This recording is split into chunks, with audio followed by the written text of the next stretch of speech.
is right or wrong. You're going to grow up doing what you think is right or wrong. Right. And without that development, your right or wrong is going to be all about you. Right. And you're going to be so egotistically self-centered. Like, you're going to be only thinking about yourself. That's when crime happens. That's when you like murders. That's when, you know, people that like, they feel like, oh, they're oppressed because, you know, this just, everything's against them, or it's in fact, it's just them. It is, that's one thing we've noticed in speaking with the more leftist students, who I appreciate that they came forward, but is this sort of, what is this, he's raising his, oh, that's okay, he can take a picture of me, I don't care.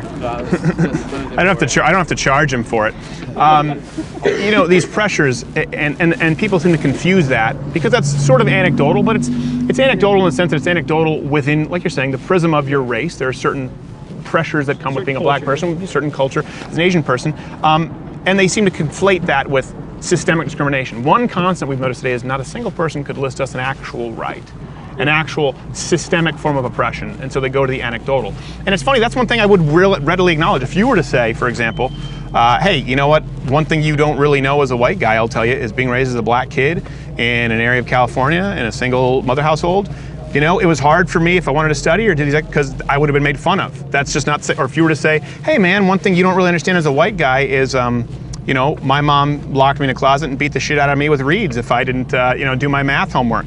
I would say, oh wow, that's interesting, let's have a discussion. But instead,